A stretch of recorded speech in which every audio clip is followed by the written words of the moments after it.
Isang linggo si Linda na biktima ng budol-budol na yan. Talaga po? Ay, paano nabudol? Niligawan muna yung kasambahay. Nung na-inlove yung kasambahay, pinapasok sa bahay yung isang budol-budol gang. Yung nalimas ang mga alas ni Linda. Naku, nakakatakot naman. Kaya mabuti meron tayong ganitong seminar. Sayang at wala si Aling Mimi eh. Ikaw lang bahala magsabi sa kanya, ha? Ay, opo, wala pong problema. And you are the new homeowner? Ay, hindi. Kasama ko po. Bisita mo. Parang ganun na nga po. Hi, I'm Barbie, and you are... In love.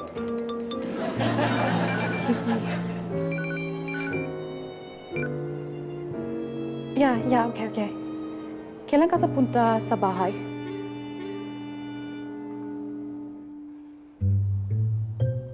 Nay! Nay! Yung cupcake! Ay! Naku! Ay! Patulgan! Ay! Robert! Tulong mo na si Ma'am! Ayan! Ala! Naku! Ma'am!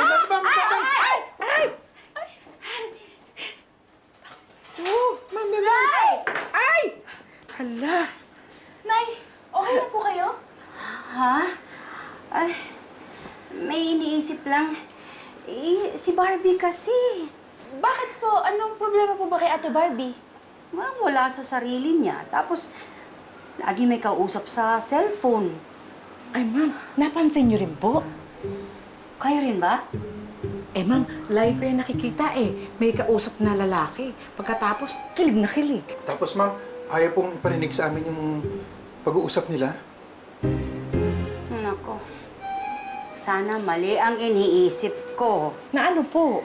Di ba mga kasambahay ang tinatarget ng budol-budol gang?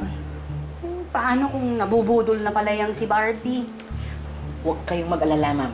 Babantayan ko yung si Barbie.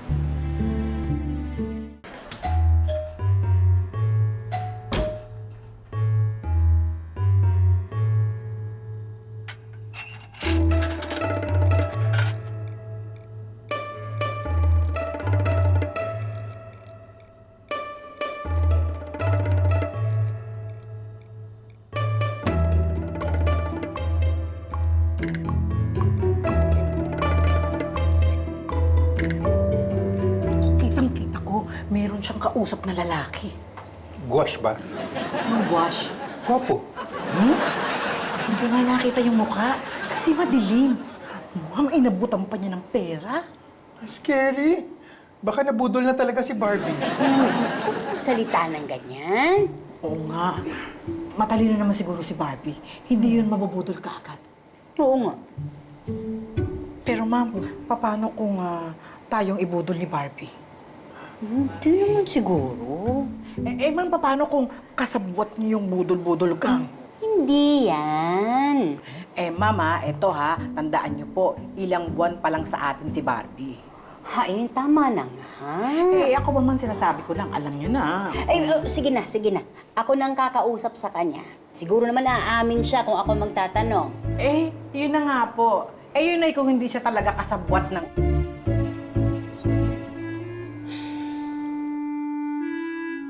Nag-draft na ako ng official statement natin para dito sa Drink and Win. And dahil hindi naman nanggaling sa official account ng TM yung video, may laban tayo dito. Oh, pero sa kanya nang galing yung video, di ba? Hindi ba parang nilaglag natin to sa ere? Fitz, ayos lang yun. Kasalanan ko naman talaga eh. Kaya kahit anong gawin mo sa akin, tanggap ko. Stoy, ano ka? Huwag ka muna mag-isip ng ganyan. Basta mag-focus muna tayo kung paano mapapakalma yung mga tao. Wala pa naman pong pumupunta So, keps na po muna tayo dyan. Sa bagay, mamroblema na lang tayo pag may mga tao na sa labas. Tama. Sir, ang dami punta ako sa baba. Gusto daw po niyo po kayong 10,000 pesos nila. O, ayan. Sige. Mag-problema na tayo. Ano gagawin natin?